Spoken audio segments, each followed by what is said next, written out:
Hello everyone. आज हम passage पढ़ेंगे master your mind, master your life. अगर हम अपने माइंड पर कंट्रोल पा लेते हैं तो हमारी जिंदगी भी हमारे ही कंट्रोल में रहती है। इस पूरे पैसेज के थ्रू आप 40 प्लस न्यू वोकैबुलरी वर्ड सीखोगे इन कॉन्टेक्स्ट। तो आइए शुरू करते हैं। It is not the years in your life that count but the life in your ears. तो ईयर्स तो हो गए साल, काउंट मतलब मायने रखता है या इम्पोर्टेंट है। तो कितने साल आप जिंदगी जीते हो, तो ये नहीं है लाइफ में जो कि मायने रखता है, बल्कि जितने साल आपने जिंदगी को जिया वो कितने अच्छे तरीके से आपने जिया। कि सिर्फ ये मैटर नहीं करता कि आप कितने साल तक जीते हो, असली बात तो ये है कि उन सालों में आप कैसे जीते हो। ज्यादा साल जीना इम्पोर्टेंट नहीं है, बल्कि अच्छा और मीनिंगफुल जीना ये इम्पोर्टेंट है। Each day offers a fresh opportunity to invest in life. हर एक दिन हमको एक अपॉर्चुनिटी देता है, एक चांस देता है कि हम जीवन में इन्वेस्ट करें।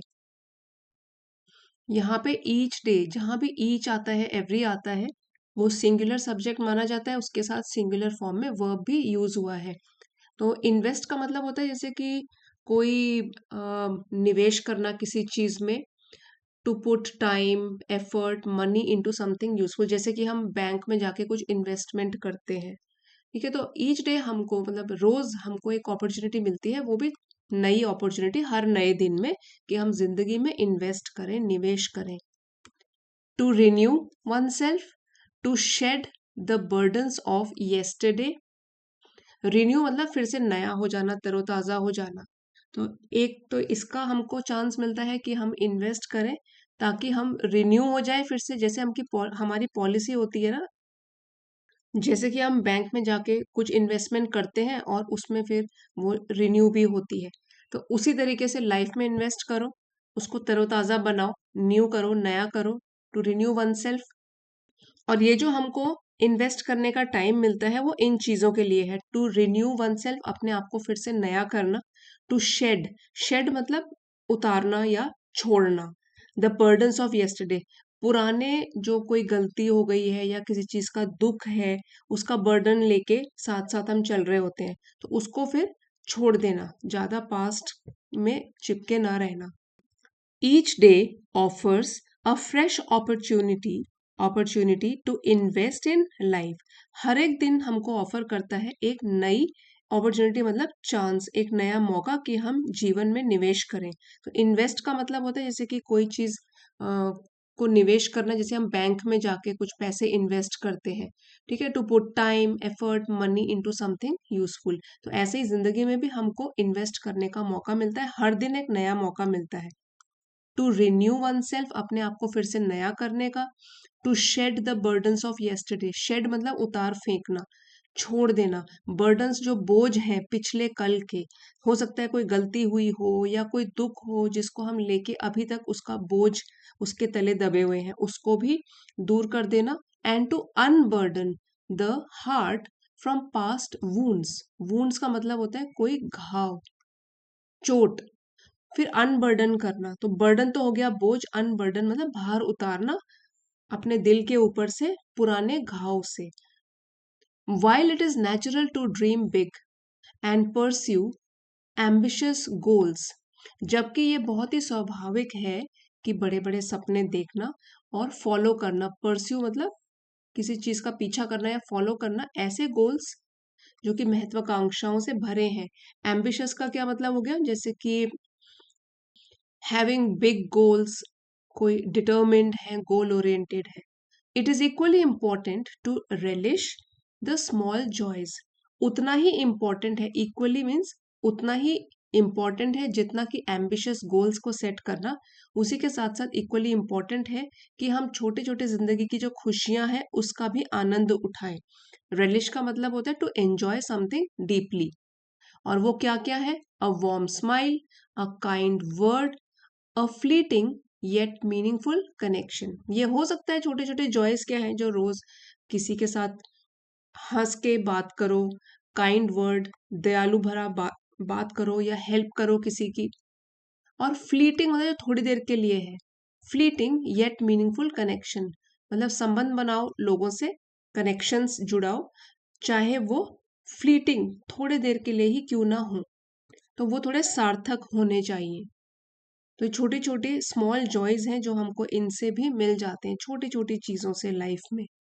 सच moments may seem ordinary, yet they often become priceless in retrospect. Retrospect. ऐसे छोटी छोटी खुशियों से भरे हुए मोमेंट्स, पल साधारण तो लग सकते हैं, मे सीम, लेकिन फिर भी यही पल है जो अक्सर बन जाते हैं कैसे, प्राइसलेस, जिनको की मूल्य, जिसका कोई मूल्य नहीं है, जो इनवैल्यूएबल है, प्रेशियस है। और रेट्रोस्पेक्ट का मतलब होता है जैसे कि रिफ्लेक्ट करते हैं जब, रिफ्लेक्ट, ठीक है, thinking about the past. Retro, retro से ऐसे होता है ना, रेट्रो थीम, पुराना, पास्ट को लेकर। तो जब हम आज अपने पुराने पास्ट के बारे में सोचेंगे कि हमने कितने मीनिंगफुल कनेक्शंस बनाए, लोगों को खुशियां दी, तो रेट्रोस्पेक्ट में वही ऑर्डिनरी से पल हमको बहुत ही मूल्यवान लगेंगे, प्राइसलेस लगेंगे। इंट्रोस्पेक्ट होता है अंदर, मन के अंदर झांकना, इंट्रोस्पेक्ट। रेट्रोस्पेक्ट हो गया पीछे मुड़ के रिफ्लेक्ट करना अपने पास्ट के ऊपर। Life is a succession, succession of moments. Succession का मतलब होता है एक के बाद एक, अ सीरीज ऑफ इवेंट्स, और मोमेंट्स होता है पल। तो जिंदगी पलों का ही एक लगातार चलता हुआ सिलसिला है, रुकता नहीं है। And it's true richness lies in living each one fully. और जो जिंदगी की असली रिचनेस है, जो डेप्थ है, गहराई है, तो वो है कि उन पलों को पूरी तरीके से जिया जाए। यहाँ पे वन किसके लिए यूज हुआ है, moments. Life is a succession of moments, और इसी के लिए है कि ये वाले पलों को अच्छी तरीके से बिताया जाए। A small genuine act may cost nothing, yet it can mean everything to someone else. हो सकता है आपके द्वारा किया गया एक छोटा सच्चा एक्ट, कोई भी काम, जेन्युइन होता है रियल और विच इज ट्रू। कोई भी काम आपके द्वारा सच्चाई भरा किया हुआ काम हो सकता है आपके लिए वो ज्यादा इम्पोर्टेंट ना हो, लेकिन जो दूसरे व्यक्ति के जीवन में वो काफी इम्पोर्टेंस रख सकता है, किसी दूसरे की लाइफ को वो बदल सकता है। This truth is beautifully reflected in a simple incident. अब यही सच्चाई जो है ये बहुत ही सुंदर तरीके से सुनाई गई है इस छोटे से इंसिडेंट में। बहुत ही अच्छा इंसिडेंट है, आप इसको ध्यान से पढ़ना। When a preacher told a young boy that his car was a gift from his brother, एक बार जब एक धार्मिक गुरु ने छोटे से बच्चे को बताया कि जो प्रीचर के पास एक कार है वो उसके ब्रदर के द्वारा एक गिफ्ट के तौर पर दी गई है। The boy replied not with envy, envy होता है जलन, ईर्ष्या। तो जो बच्चे ने रिप्लाई दिया वो जलन की भावना से नहीं दिया, बट विद एस्पिरेशन, महत्वाकांक्षा इससे भरकर उसने जवाब दिया, I wish I could be a brother like that.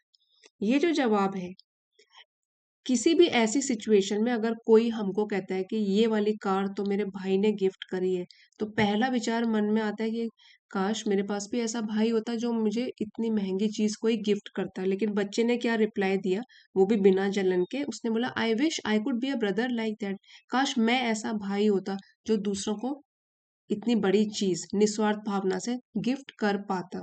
I wish I could be a brother like that. This perspective, अब ये आउटलुक ही तो अलग अलग है ना जिंदगी को देखने का। This perspective, this outlook reveals, ये बताता है that fulfilment lies not merely in what we receive but in what we become. तो फुलफिलमेंट यहाँ पे है फीलिंग ऑफ सेटिस्फैक्शन। ये बताता है कि जो फीलिंग ऑफ सेटिस्फैक्शन है केवल इस पर, मियरली मतलब केवल इस पर नहीं डिपेंड करती है कि हमको क्या मिल रहा है, लेकिन इस पर डिपेंड करती है कि हम कैसे बिहेव करते हैं, व्हाट वी बिकम। हम टेकर्स बनते हैं कि हम गिवर्स बनते हैं। और ऊपर वाले इंसिडेंट के हिसाब से वो गिवर बनना चाहता है, दूसरों को खुशियां देना चाहता है, बजाय इसके कि दूसरों से कुछ ले। What we become, if one fails to enjoy the journey, even the destination may feel empty. तो अगर कोई लाइफ की इस जर्नी को, छोटी छोटी खुशियों को एंजॉय नहीं कर पाता, फेल्स टू एंजॉय इस यात्रा को, तो जो डेस्टिनेशन पे जब पहुंचेगा, जब अपनी मंजिल पर पहुंचेगा, तो वहां पर भी उसको खालीपन का एहसास होगा।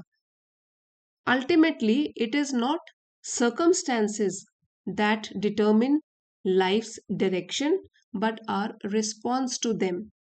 So, आखिर में, आखिरकार, डिटर्मिन जो है ये एक वर्ब है, इसका मीनिंग होता है टू डिसाइड और टू कंट्रोल, डिसाइड करना।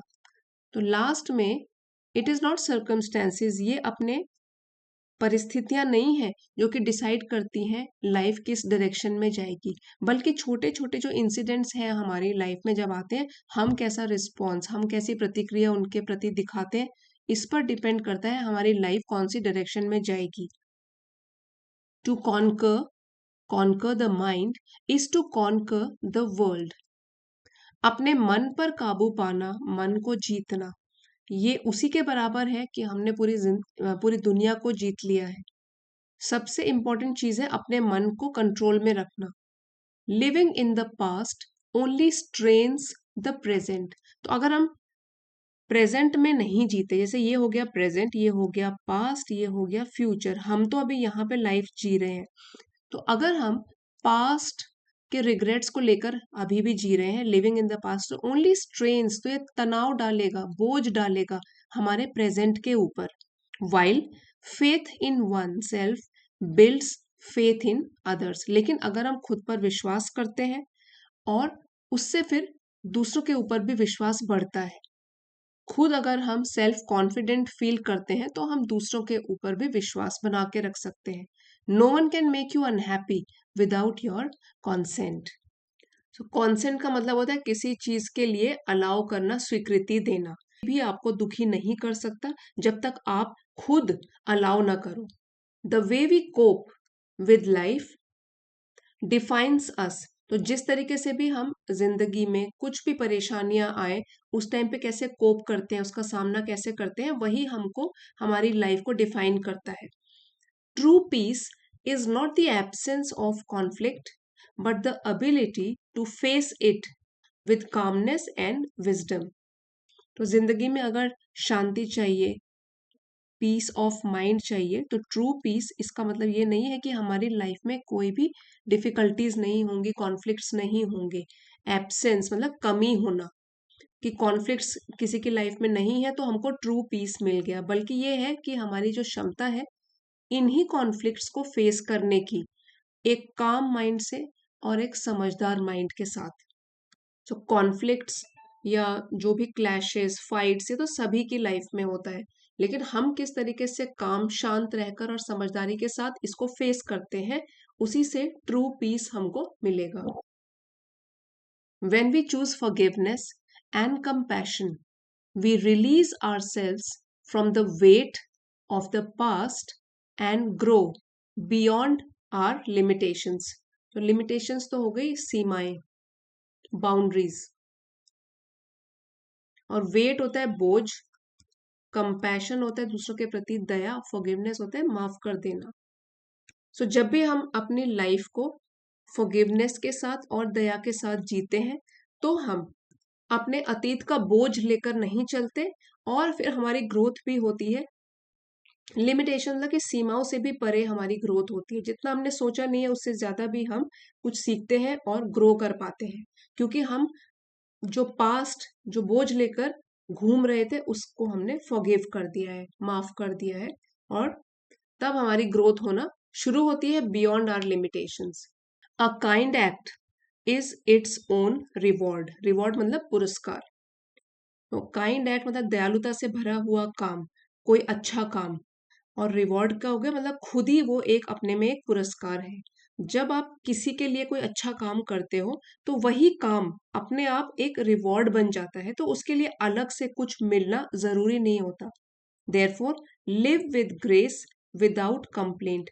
इसलिए आप ग्रेस के साथ जियो, बिना किसी कंप्लेंट के, बिना किसी शिकायत के, grounded, giving and resilient, just like a tree. Grounded ये एक एडजेक्टिव है, इसका मीनिंग हो गया जैसे कि काम रहकर, सेंसिबल रहकर, और गिविंग मतलब दूसरों की मदद करना। रेजिलिएंट होता है, ये भी एक एडजेक्टिव है, और इसका मतलब हो गया जैसे कि एबल टू रिकवर क्विकली। सो इसलिए लाइफ ऐसे जियो ग्रेस के साथ, बिना कंप्लेन किए, ग्राउंडेड रहकर, दूसरों की हेल्प करके, और स्ट्रांग बनकर। तो बिल्कुल जैसे एक ट्री जीता है अपनी लाइफ को। दूसरों को नेचर सिर्फ देता ही है, कुछ बदले में नहीं लेता। तो उस तरीके से हमको भी एक लाइफ जीनी है, बिल्कुल एक ट्री की तरह।